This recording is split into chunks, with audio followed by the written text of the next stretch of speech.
Arriving at the scene, the genius Higuruma and his boy Yuji descend from the sky, while in front of them, Sukuna watches with the smirkiest of grins. At an earlier time though, back when the sorcerers were plotting prior to the Sukuna vs Gojo battle, the dog, bro is an actual demon, Kusakabe reiterated their Takaba backup plan. However, he points out he needs to return here as soon as possible. Their main issue is Sukuna. Even if it's an all-out battle, they still have to figure out who they're going to send in.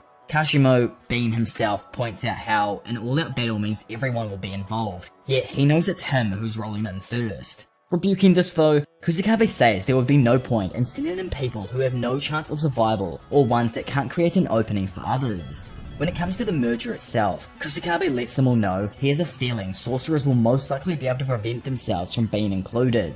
Even if Sukuna and Kenny end up getting their way, he doesn't think it's possible to survive the merger when the resulting monster is one that can wreak havoc on the planet itself. No matter what though, he feels like they at least have a few days before the merger might begin, even more possibly if Sukuna is the only one who survives the upcoming battles. Suddenly, Narutoshi Kamo stands up and informs everyone that he won't be able to join them. He doesn't think he'll be of any assistance and would instead like to watch over his family, even if only for a short while. Going to apologize for this, Kusakabe cuts him off and reminds the group that this isn't a public execution and doesn't need to hear everyone's explanations for taking part. Bringing up the conditions needed for those who want to take part, Kusakabe simply lists that they must be able to use reverse curse technique and or don't mind dying. Anyone else will be backup or sit out of the bouts entirely. Raising his hand, the gloomy-looking Higuruma offers to go in after Kashimo as his curse technique, Confiscate, might be able to seal his ability. On top of this, he elaborates that if Sukuna received the death penalty from his deadly sentencing, he could battle him with the Executioner's sword. While he acknowledged that the sword is a fantastic idea, Kusakabe was skeptical of whether a verdict for confiscation or death could be ruled. Knowing how the technique somewhat works himself, Yuji confirms that Higuruma cannot control what charges judgment is able to pin on Sukuna. Given Sukuna's actions that led to deaths at the detention center and in Shibuya, as well as possibly more crimes committed while possessing Megami, Yuji believes that it's more than likely judgment would give Sukuna a death sentence. However, Higuruma doesn't agree. In short, Sukuna's crimes so far were bodily injury to Yuji, attempted murder of Gojo at Yuji's high school, attempted murder of Yuji and Megami at the detention center, the murders of Mimiko, Nanako, and Haruta, attempted murder of numerous civilians, arson of inhabited buildings throughout Shibuya, and finally, my favourite, grievous bodily harm, attempted murder or illegal possession of a dead body due to him taking over Megami. It's kind of unknown what exactly that last one is, it mainly depends on Megami's current condition and everything, but either way, Yuji brings up how the circumstances of the detention center were far worse than those. Still, Higuruma believed it would be hard to accuse Sukuna of crimes committed by his cursed objects. He did commit these crimes, albeit indirectly, so it wouldn't exactly fall under aiding and abetting. In a similar vein, it would be difficult to charge him with the murder of Junpei's mother. Listing out the varying punishments for a guilty verdict under the charge of murder, a singular kill will typically result in imprisonment with hard labour for 10 to 15 years. For 2 deaths, life in prison or even the death penalty is actually possible. For the murder of 3 or more people though, the death penalty is the most common outcome. Higuruma believed that, according to the Nagayama standard, Sukuna would be completely impossible to rehabilitate, based on the dangers he posed to society.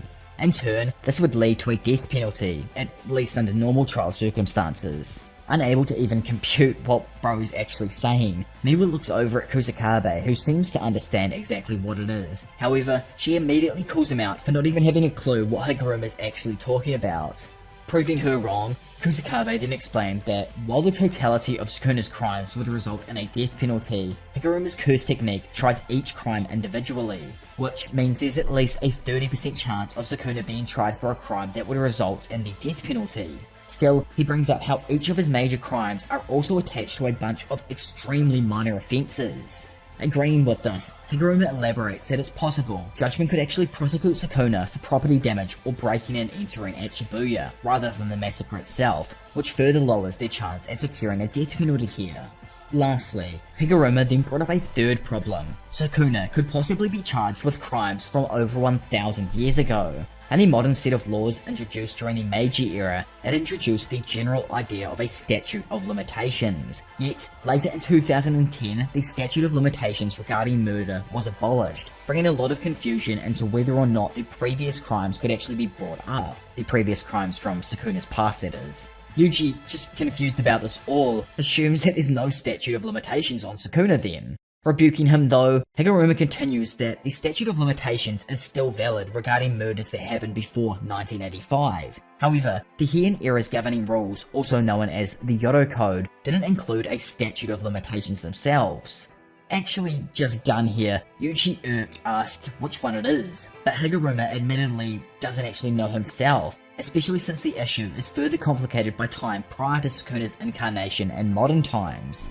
Since Judgment is a Shikigami connected to his own curse technique, Higuruma knows that if he sees something as even remotely possible, so too will Judgment. Taking everything into account, Kusakabe concludes that Sukuna's crimes from 1000 years ago, Judgment's own discretion, and Sukuna's countless potential crimes in the modern day meant that the chances of Judgment accusing him of a crime that guaranteed a death penalty was extremely low. Nonetheless, Hikari thanked Higuruma for his willingness to participate, as even on the off chance confiscation worked, it would be of a great help to all of the sorcerers. However, Higuruma actually points out that he's still unsure if both of Sukuna's techniques would even be confiscated, since he's never been able to trial someone with multiple techniques.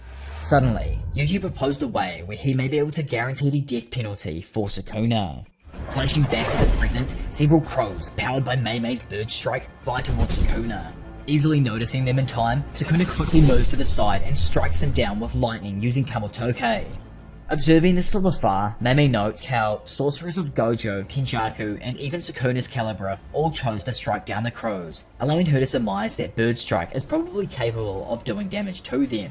That being said, she then reveals that this was all a distraction for Higuruma and the rest is now up to him. Suddenly, a massive gavel strikes down on the ground in front of Sukuna.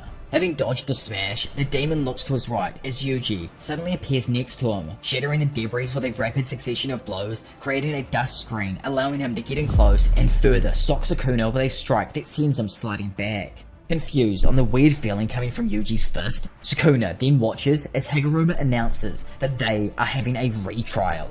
In an instant, Higuruma activates his domain expansion, deadly sentencing, constructing the courtroom around the three sorcerers. Skipping back and during the pre-planning, Yuji came out with the idea of an appeal. Instead of trying Sukuna, they'll have a retrial for the previous case and actually drag Sukuna into it. This way, it then 100% allows them to charge Sukuna with the massacre during Shibuya. Deadly sentencing chooses one of 3 court tiers at random when prosecuting. If he applies for a retrial for a case that's already been settled under the pretense of Sukuna being added as a co-defendant, then reopening that case may be possible. Even if he fails to convict Sukuna, this would nonetheless allow them to narrow down the crimes to when Sukuna was incarnated inside Yuji's body. Back inside of the domain, Judgment reads out that Yuji has been accused under suspicion of committing mass murder in Shibuya on October 31st, 2018. Retrieving the case file, Higuruma announces that Yuji never killed anyone. His previous confession in High Court was a false one motivated by a strong sense of personal accountability. Instead, he postulates that the real culprit is the king of curses, Ryuman Sukuna. Elsewhere in Shinjuku, Hikari and Urame fly through the air, darting over the rooftops as they battle each other. Urame uses Frost Calm, breathing out super cool curse energy that creates a large block of ice while encasing Hikari's right arm in it. Instantly following up, Urame then punches the ice, shattering it and destroying Hikari's arm. Manipulating some cold air in between their hands, Urame thanks Hikari for joining her in battle. In a flash, the third-year student instantly regenerates his arm and grabs the ancient one by the face before proceeding to slam them through an apartment building. By the way, I've always wondered, do you think Urame froze herself and timed a perfect Thor to re-emerge into today's timeline? Or do you think she was like all of the other incarnated sorcerers and was just brought back by Kenny? I don't know. But either way, and back on the ground, Urame slides backwards along the road while creating a large ice spike. She notes that, in terms of regenerative speed, Hikari surpasses the likes of Sukuna and Gojo. Biffing the icicle forwards, Urame lands a fatal strike that pierces Hikari's side. Still, it doesn't slow him down and the actual goat continues to rush towards her. Healing his previous wound, Hikari, having gotten in close now, throws a fat right kick that connects with the chest of the ancient sorcerer. Having fooled Hikari into a false sense of security though, Urame grabs the sorcerer's leg before beginning to quickly freeze it. However, Hikari, ever the crafty maniac, opts to break it off, instantly regrowing it and kicking Urame with both of his feet. The power behind the dropkick actually launches the female sorcerer through several buildings, giving Hikari enough time to grab his shoe and put it back on. Giving chase now, Hikari stops and listens as Urame begins to compliment him. For some weird reason that she just can't seem to explain, these modern era sorcerers have a sick obsession with remaining human. They also desperately want to hold on to their humanity, constantly telling themselves to hold back from destroying what would be so easily crushed with their own overwhelming power. To Urame, it is that human fear of being alone that makes them so weak. Standing opposite Hikari as all of the water below them explodes from the underground pipes, soaking both of the sorcerers, Urame tells Hikari that he's different. He doesn't share the same fears as other modern sorcerers, and because of that, she will no longer think of him as a human. Moving into her fighting pose, she states that she will destroy him with the full extent of her power. With the water beginning to puddle around his feet, Hikari remembers a similar conversation he had with Yuta. He knows the man's a little bit of a depressed fellow, but at the end of the day, he sticks to his words, and you can't help but respect him because of that. Throwing his hands to the side, Hikari screams that he's getting real hyped up here and demands that the woman in front of him bring him an ice-cold beer.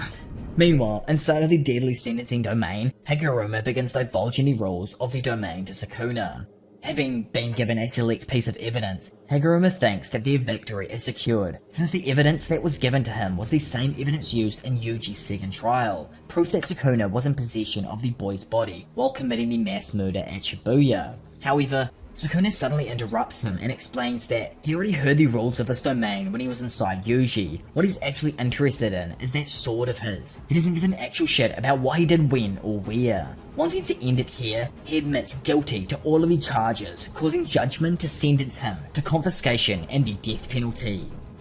In a flash, Higuruma's domain vanishes, dropping them back down to the ground and changing his gavel into the famed Executioner's sword. Standing there with his blade ready, Higuruma speculates that it's likely Sukuna lost his ability to use the Ten Shadows technique during his battle with Gojo. So there's a high possibility that what was confiscated was his shrine. Assuming that he doesn't have a curse technique anymore, Higuruma feels like he's now in complete control with his sword. With this one-shot chance at victory, the Jujutsu High Sorcerers could not afford to let this slip through their grasp, and in the same moment, they all sprang into action. Suddenly, Higuruma stops as he remembers Yuji's words to him. Do you have a death wish? As all of the sorcerers started closing in on Sukuna in the center, the only ones who realized that something was wrong with this seemingly perfect opportunity was Sukuna and Higuruma himself. Rushing forwards, a flurry of slashes suddenly slice into the lawyer and Kusakabe, bringing the duo closer to their incoming demise. Remembering that Sukuna wielded Kamotoke, Higuruma realizes that if the target of confiscation was already carrying a curse tool, then confiscation will take away that curse tool instead of their curse technique. Beating himself up mentally, Higuruma curses his inexperience. Not concerned, Kusakabe activates Simple Domain to protect himself from Sukuna's slashes. Sensing all those around, Sukuna notices that all of his opponents have leveled up their fundamentals in Curse Energy Strengthening. On top of that, yet not to the same degree as Domain Amplification, Kusakabe's Simple Domain somehow weakened his own technique. Meanwhile, Kusakabe, who was almost certain he was about to die, begins to speculate. He knows now that not all of Sukuna's slashes are capable of slashing through the world itself. It makes sense to him that he'd need to charge up the technique in some kind of way, or use a binding vow in order to expand the target of his technique. Kusakabe then breaks down each of Sukuna's techniques and summarizes that Cleave, a point-blank dismantle, and the enhanced dismantle cannot be defended against and will generally result in death. He wonders why Sukuna isn't also using his fire like he did back in Shibuya, but gives up on worrying about that for now. Which I'm actually almost 100% sure is going to play some form of role later on in the battle. Either way, yelling out, Kusakabe checks up on Higuruma, who apologizes for being unable to confiscate Sukuna's technique. Fixating his gaze on Sukuna though, Kusakabe reassures him that robbing him of Kamotoke is good enough, and promises to put his own life on the line to protect him, since his sword is their best chance at currently defeating the King of Curses. Opposite them, Sukuna jokes that it's good they've upped their defenses. Still, he's gonna actually go for their legs now. Jumping in though, Choso fires a piercing blood at Sukuna. However, before it even hits, he asks them for a race, suddenly vanishing from sight. Instantly, he then reappears behind Choso and pierces 2 of his hands through his body, fatally wounding him before tossing him aside and heading towards Yuji. Ino then appears above and biffs Nanami's blunt sword down at Sukuna. Still, he comfortably deflects the blade back into the air. Falling down and catching his sensei's blade, Ino slashes down Sukuna with it. Despite blocking the blunt sword with his arm, Sukuna feels the strike being stronger than he initially expected. Upon closer examination, he realizes that the curse tool is imbued with Nanami's 7-3 ratio technique. Unconcerned, he throws a fat kick that Ino just barely blocks with his sword, but nonetheless feels the heavy force from it as it sends him sliding away. Darting in from either side, Yuji and Kusakabe go to attack, but are quickly driven back by Sukuna's slashes. Jumping in over the back of his teammate, Higuruma slashes at Sukuna with his executioner's sword, but misses and is instead caught by Sukuna's grasp while being brutally pummeled. Grabbing him by the scruff of his suit and asking if the others think they can keep up, Sukuna tosses Higuruma across the battlefield and through buildings before giving chase. Boosting off in Sao's direction, Yuji screams for them to not let Sukuna get Higuruma alone. Up ahead, Higuruma catches his fall inside of a destroyed building. However, having gone like Mark 3 or something, Sukuna appears before him and unleashes slashes that cut apart the building. Back before everything actually kicked off in this fight here, Yuji informed the others that Higuruma's curse technique could be used to save Megumi. Explaining it himself, Higuruma says that those who are cut by the executioner's sword will die without exception. However, without fail, the target will be limited to the one sentenced. Judgment, throughout this series so far, has demonstrated the ability to distinguish multiple souls with an incarnated body, as seen with Yuji previously. In turn, killing Sukuna with the executioner's sword would allow them to somehow retrieve the sleeping, unharmed Megumi. Later that night now, Yuji asked Higuruma that previously mentioned question: did he want to die? Sitting there, Higuruma explained that he is a man who has been abandoned and abandoned the law himself. In the end, he wants to be the one who punishes himself. To do that, it's just like Yuji said, he wants to fulfill his role and then die in battle. Somewhat understanding where bro's coming from, Yuji agrees with his sentiment, but still felt that Higuruma should stay alive. Telling him to not say such ridiculous things though, Higuruma lets Yuji know that he's turned into someone who can no longer even look him in the eyes due to the guilt he carries.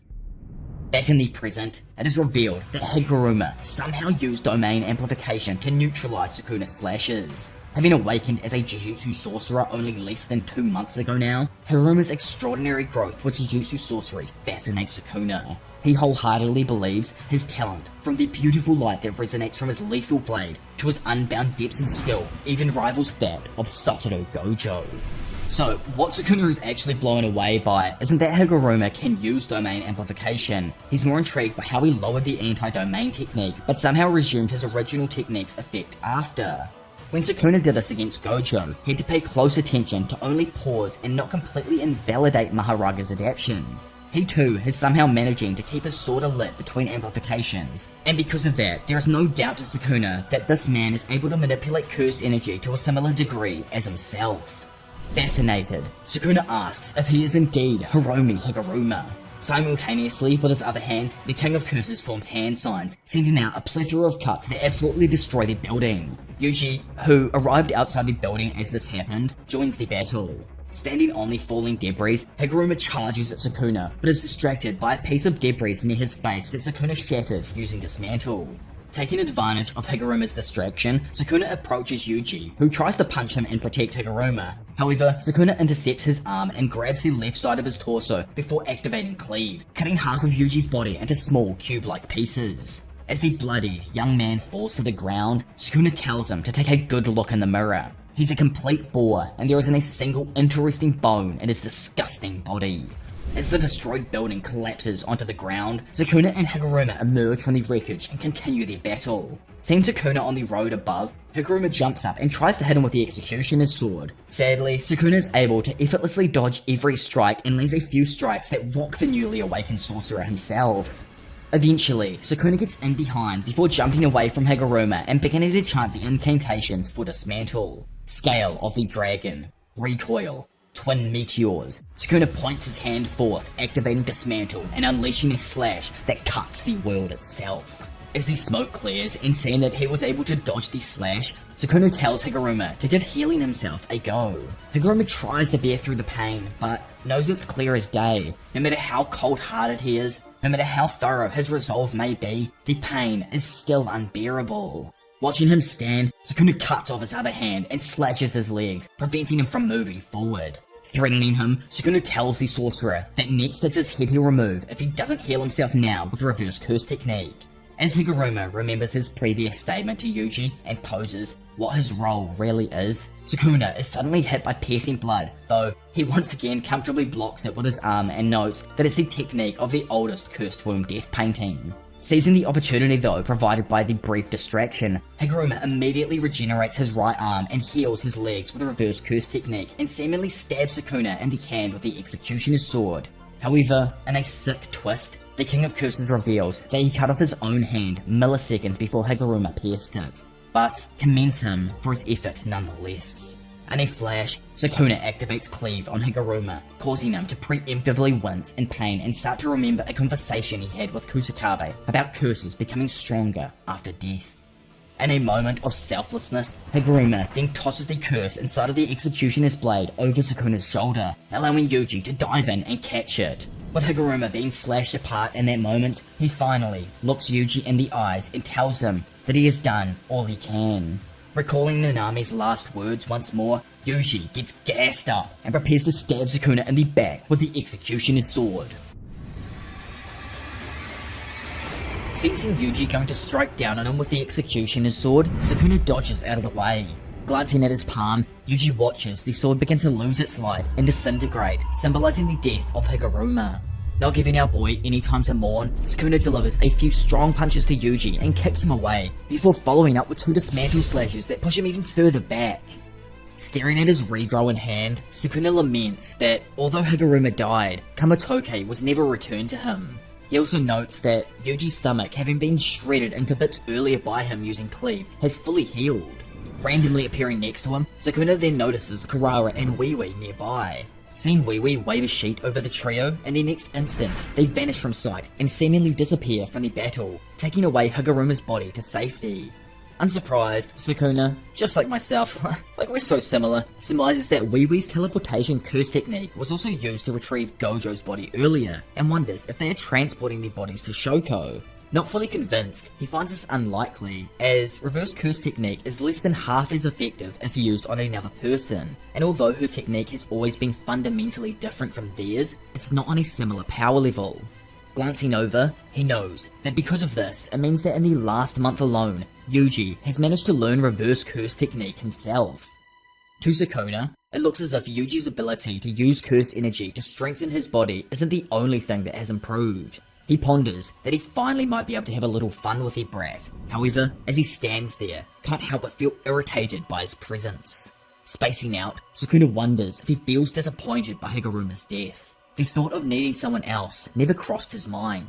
Reaffirming who he is though, he knows he eats what he wants and kills whoever he feels like, and if they happen to entertain him, it's a bonus. All this to him is just a way to pass time until his death, nothing else. Still, as he remembers the words he told Jogo, can't help but ponder why he now feels displeased when he sees others dedicated to an ideal, especially one which involves killing him. Those that all stand before him now are nothing but martyrs, willing to die for their own ideals, and yet he can't get over this irritating feeling. Men of a similar stature challenged him and existed 1,000 years ago too. So he questions if that means it's not them, but him who's changed over the past millennium. Seeing Yuji in front of him now, and coming to realize that this brat is the crux of all of these emotions, he starts to think even more. Unlike the strangers he killed 1,000 years ago, whose exaggerated reasons and ideals were only conveyed to him through their dying words that he did not understand, Sukuna is deeply aware it's now different because of the time he was forced to coexist in Yuji's body. No matter how many damn times he breaks him or destroys his spirit, he gets back up because he possesses an indomitable ideal. The idea that someone weaker than him can rival him with nothing more than the willpower to achieve the ideals is what truly irritates Sukuna. His own capabilities were simply too great, He wasn't bound by ideals like others, and in fact, hated them. That's the sort of human he was. Skipping away just to like my own thoughts and everything, I think that line there almost proves why Sukuna isn't even human anymore, or probably changed throughout the past at some point. It could have been like when he incarnated and everything, who actually knows. Plus, he slightly did mention something about when he was human in the previous wall of text there as well. And because of that, I'm just going to say it, I think it's fairly obvious that Sukuna is most likely a vengeful spirit, or something along those lines. Bro's face looks like a half curse is growing out of it. Who knows, it's probably something more than just a vengeful spirit, but I think it's along those lines, and I like the idea at the moment. A bright light suddenly appears in the sky above Sukuna, and he simultaneously declares that he will take Yuji's ideals and mince them into nothing but dust. Darting in, a confused Kusakabe and Ino stare in confusion, wondering what the orb could be. Popping out, Yuji's Kogen then announces that another player has added a new rule to the culling game, Rule 15. Authority to begin the great merger between Tengen and humanity has been transferred to Megami Fushiguro, or in simpler terms, Sukuna. Grabbing the orb of lights from in front of him and sucking it back, Kusakabe realizes that this likely means Yuta's surprise attack was successful and in turn activated this rule. Regardless of the sorcerer though, they always assumed that Sukuna wasn't the type to go through with Kenjaku's initial plan. However, Kusakabe now laments that his initial assumption of Sukuna being the obvious one to leave alive, rather than Kenjaku due to him being the mental case, is now proven wrong, and in that moment, Sukuna announces his plans to kill all of the sorcerers present, then the rest of the Culling Game players, and finally, the monster created from merging Tengen with mankind. Suddenly, the ground beneath Sukuna collapses, and the goat, Big Boy Yuta Akotsu, appears back on the scene, bursting through the rubble and apologizing for his late arrival. Immediately, Sukuna channels curse energy into his hand and goes to strike Yuta, but the special grade comfortably blocks it with his katana. Demanding that he put up a good fight now, Sukuna taunts him and declares that if he doesn't, everyone he wants to save will die. Beaming into reality, Rika appears and slams Sukuna into a nearby building with her hand, while angrily asking who the hell he thinks he's talking to. Holding up her hand, the King of Curses smiles as he greets the Queen in all her overwhelming presence. Moments earlier, after Yuta snuck in and managed to catch Kenny by surprise, the latter declared that his will shall be inherited, as we know if you guys watched my Kenjaku vs Takaba video. Noticing a random shake from Suguru's headless body, Yuta quickly screams for Rika to emerge. Sadly, and like previous curse manipulators theorized, the beheading caused the body to lose control over curse spirit manipulation, thus releasing all of his absorbed curse spirits back into the world. As the swarm of cursed spirits bursts out of the forest and rushes onto the bridge, Rika appears before them and begins to melt away the numbers. Up in the sky, a monolithic black mass attaches itself to Kenjaku, allowing him to request that his Kogen add a new rule to the Culling Game. Then, obviously, just as we saw over in the other colony, Kogen subsequently accepted and added the new rule. Hanging there, Kenjaku revealed that, as a part of his backup plan, he had Sukuna undergo the ritual of succession. Now, all he needs to do is overwrite the originator of the merging ritual, using the Culling Game as a basis to start the countdown to the merger. Examining the mass connected to Kenny though, Yuta notices a fetus-like creature inside an orb, which he immediately guesses is most likely Tengen. In a flash, the thing quickly bursts out of the orb and flies towards Sukuna's location in Shinjuku. In response, Yuta immediately leapt at Kenjaku, finally killing the brain and bringing his body swapping to an immediate end. With a smile, Kenjaku admitted that, while it didn't make up for his wasted century, he was glad that he got to fool around with Takaba in the end. He then told Yusa, before he passed, that it was their turn next, and he guarantees him that it will surely be interesting. Now returning to the damaged landscape of Shinjuku, Yuta and Rika stare down at the King of Curses. Seeing his hand begin to smoke, Yuta theorizes that Sukuna's reverse curse technique is returning, and now it's only a matter of time before he can also use his domain. Blaming himself for Higuruma's death and the failure of the plan, Yuta tries to convince himself that Rika was needed to deal with the release of the cursed spirits back at the bridge. In a flash, Yuta then vanishes, with Rika in combination obstructing most of Sukuna's vision with her body. In turn, this allows a hidden Yuta to thrust his katana through the curtain-like substance in an attempt to skewer the demon. Dodging out of the way of the sword, Sukuna easily grabs it, making Yuta realize that he's surrounding his body with miniature chainsaw-like slashes to avoid directly touching the blade. Releasing the katana, the duo then close in and attack Sukuna simultaneously. Fending off the cursed spirit with two of his hands, Sukuna is left open to a gut punch from Yuta, causing the mouth on his stomach to cringe with pain. Snatching back his blade out of Sukuna's grasp, Yuta then swings at him, who manages to quickly duck out of the way and catch sight of Rika wielding a freaking vending machine and rushing towards him. Blocking the unit as it's then thrown at him, Yuta tries to close in, but Sukuna also successfully blocks the strike from behind. Admitting that he is only making excuses for himself, Yuta wanted to be the one to defeat Kenjaku with his own hands, and because of that arduous decision, he created this situation. It's all his damn fault, and because of that, Yuta resolves to make up for his fault by activating his domain expansion, authenticity, and mutual love. Reacting to Yuta's domain of numerous swords that cover everything in sight, Sukuna immediately uses Hollow Wicker Basket, neutralizing the domain's sure hit effect. Snatching one of the blades from the ground and whipping his body towards Sukuna, Yuta goes to strike him, however he blocks with one of his arms. Splitting a crack appear on the blade, then Icebreaker suddenly activates, sending the King of Curses flying back. As the katana shatters into nothingness, Yuta vows with himself to finish everything here within his domain. Beginning to stand up and revealing that he was indeed struck in the head by Yuta's previous attack, Sukuna understands what it is their second plan is. Thanks to having incarnated in Megami's body, Sukuna knows that Yuta's innate technique is copy. So, in turn, they want to keep half of his mouths and arms busy, constantly having to keep up Hollow Wicker Baskets. Then, the big goat himself, Yuji, will dive in and deliver a strike that vibrates one's soul, and tears Megami from the abyss he currently dwells inside. Yuta's domain, authenticity, and mutual love allows him to imbue one of his copy techniques at random into the domain's barrier as its sure hit effect. Every other of his curse techniques are then randomly stored within the katanas in his domain's environment, which only he can access. Although a katana's curse technique is unknown until Yuta grasps it, and the sword disappears after the technique is released, the number of swords is unlimited during the length of the domain. Sending out Druve's technique, Yuta creates 3 miniature-like Shikigami that boost forward and encircle Sukuna. Meanwhile, Yuji closes in from behind and lands 2 punches on Sukuna. From above, Rika dives down and smashes the ground in front of him, forcing him to dodge by stepping back. Suddenly, the 4-armed thing is then slashed on the back as he attempts to pass through the Shikigami's paths from earlier. Watching Yuta then hover in the air above him, using Yuro's technique and beginning to start his next succession of attacks, he assesses his current condition.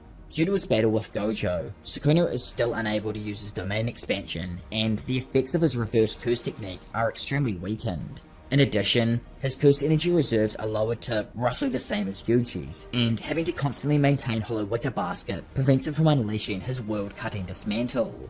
Picking shit up a level though, Rika grabs Yuji and throws him at Sukuna, hitting probably close to Mach 11 speeds. At the same time, Yuta then closes in on Sukuna from the other side, launching a pincer attack in conjunction with Yuji. Throwing up his 2 spear hands, Sukuna blocks Yuji's kick and goes to grab down on Yuta's blade. Glancing back at the brat, he makes note of the weirdities behind Yuji's strikes. From what he can tell, by applying the same principle that allowed him to directly damage Mahito's soul, Yuji is perceiving and striking at the boundary between Sukuna and Megami's soul. This allows him to slowly awaken the sleeping sorcerer's soul, which was pushed further into darkness during the bath, and, in turn, this should interrupt the physical connection between Sukuna and Megami, thus decreasing Sukuna's overall curse energy output and the control over his body with each strike that Yuji lands on him. So, right now, he thinks that they'll just chip away at him until he can't maintain Hollow Wicker Basket, at which point, the domain's sure hit effect will use Jacob's ladder to extinguish the cursed object inside of Megami.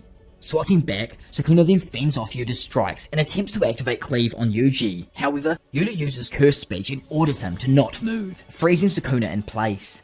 Instantly swapping out his current blade, Yuta takes advantage of Sukuna's immobility and strikes him with Thin Icebreaker, blasting the King of Curses across the landscape of his domain and into a random pillar. Moments after he then catches his footing, Rika darts into his vicinity and smashes him down to the floor of Yuta's domain. Together, our MCs then rush in to try and capitalize on the situation. Having a moment to finally catch his breath though, Sukuna proceeds to aim one of his hands towards the sorcerers and fires a ranged dismantle at them, slashing the boys and driving them back. Trying to use this moment to her own advantage, Rika then dives in from above, only for Sukuna to grab her fist and start cutting the queen apart with Cleave. Sukuna notes that if he doesn't make contact with the boys, then it's just like with Ryu. Although he doesn't expect they pass him in overall durability. It's not because he used a large amount of curse energy, it's just that all the ones who have shown up from Jujutsu High have had great defenses. Then there's obviously the broski himself. Yuji was somehow able to learn reverse curse technique in only a month, and Yuta was able to narrow the target of his domain expansion's sure hit effect to only him, which requires a highly advanced barrier technique. Laughing at them though, Sukuna asks what exactly they've all been up to over the past month. Yuji claims that it's all been hard work and determination, but Yuta cuts him off, saying that they simply cheated. In actuality, he knows that if it wasn't for the after effects of his battle with Gojo, then they probably wouldn't have even lasted a second in battle here. It pains him to admit it, but right now they are up against the strongest sorcerer in history, and they need to stop him here. Initiating the next round, Rika and Yuji throw punches from each side, occupying Sukuna's arms. In a flash, Yuta draws blood with his katana before attaching a manga panel to Sukuna's chest using Child's ability. Having fulfilled the conditions for ink, Yuta dodges a jab and lands a brutal blow to the King of Curses' head. As Rika and Yuji then continue their assault from each side, Sukuna lists out the 5 curse techniques he's seen Yuta use. He questions if he also possesses Limitless, but quickly dismisses the notion as the 6 sizes required to control Limitless. At the same time, Yuta theorizes that even Sukuna would be caught off guard by a technique that he hasn't seen yet. Picking up a katana and running forward, Yuta uses Oro's technique to manipulate the space around him and block Sukuna's view, before suddenly thrusting the sword through the distorted space in front of him. Like previously with Rika though, Sukuna catches the katana. However, in that moment, Yuta activates his new technique, Cleave. Serving Sukuna with a taste of his own medicine, slashes slowly begin to form on the King of Curses' surprised face as he realizes that Yuta copied his technique. Wondering how, or when he even had the opportunity to copy his ability, Yuta tells a confused Sukuna that the latter never managed to recover his last finger, did he? Rolling in over his right shoulder, Yuji socks Sukuna in the head. Swaying in and out of consciousness for a moment, Sukuna quickly figures that it was indeed Yuta who consumed his last finger. In a flash, Yuta then palms Sukuna's open chest, allowing Yuji to grab the head and knee him with extreme force. Whipping his own arm up around Yuji, Sukuna suddenly pulls him in close and activates a point-blank cleave on his chest. Despite his injuries, Yuji doesn't falter at all, and actually uses his coughed up blood to spit in Sukuna's face. Following back up, Yuta slips an uppercut through that absolutely rocks the chin of history's strongest sorcerer. Picking his beaten body off the floor, Yuji is certain that this is his chance. He will bring Sukuna down here and take Fushiguro back. Right, freaking now. No resting, instead, he wills himself to heal and move to his feet once more. Somewhat daydreaming himself after the uppercut, Sukuna can feel that his curse energy output and control over his body are beginning to fade. All of a sudden, whipping the king's body towards the slowly standing Yuji, our boy absolutely pulverizes his face with a spinning handstand head kick. In that moment, the boys then notice something. Sukuna's fingers beginning to slip. In a desperate gamble to fire off his world-splitting dismantle, Sukuna releases his control over hollow wicker baskets. In a moment reminiscent of Hanami dropping his domain amplification, Rika, having anticipated this, restrains 2 of his arms while Yuji grabs a hold of the other one. Having closed in, Yuta then plunges his hand into the mouth of Sukuna's stomach and rips out his tongue. Simultaneously with his free hand, Sukuna cuts Yuta in the head with his mantle, sending him sliding back through his own domain. Unfazed with the cut, Yuta rushes back and is able to understand that Sukuna wasn't able to use this mantle while using hollow wicker baskets. Even if it's a simple technique, it is one that he has to use hand signs, chants, or even both. Slashing Sukuna across his face, Yuta vows to not let him do either. Throwing up Dismantle again to block the sorcerer's advance, Yuta is once again inflicted with multiple cuts. Still, he can tell that Sukuna's slashing attacks are slowly weakening. Not having anything to fear anymore, Yuta tells himself to close the gap and slash at Sukuna. Suddenly, Sukuna's face is then struck by the effect of Yuji's blood that he spattered him before, momentarily distracting him, allowing Yuta's previous strike to come in and cut off Sukuna's free hand. So, skipping back to the time everyone was discussing their plans on how they were going to separate Megumi from Sukuna, Yuji brought up some of Yuki's notes on souls. Apparently 2 souls will only mix to a certain degree, but never become one. Chozo himself was curious as to if Yuji and Sukuna were different then. After all, he isn't able to feel a trace of the soul that formerly resided within him still in Yuji. Probably not understanding it entirely himself though, Yuji just thought that it was because there was such a massive difference in energy levels between a cursed object and a non-sorcerer. Generally speaking though, Yuji assumes that if Megami is an exception like him, then they are probably in trouble. Continuing, he goes on to say that there was once a cursed spirit who was able to take the souls of others and manipulate them to a devastating degree. As long as a technique like this never reappears, Yuji thinks it's safe to assume that two souls cannot become one. Speaking up and pointing out that she might be of some use to them, Angel explains that her technique should be able to eradicate Sukuna due to his current incarnated form being a direct mix of his technique, his personality, and the cursed object inside of Megami.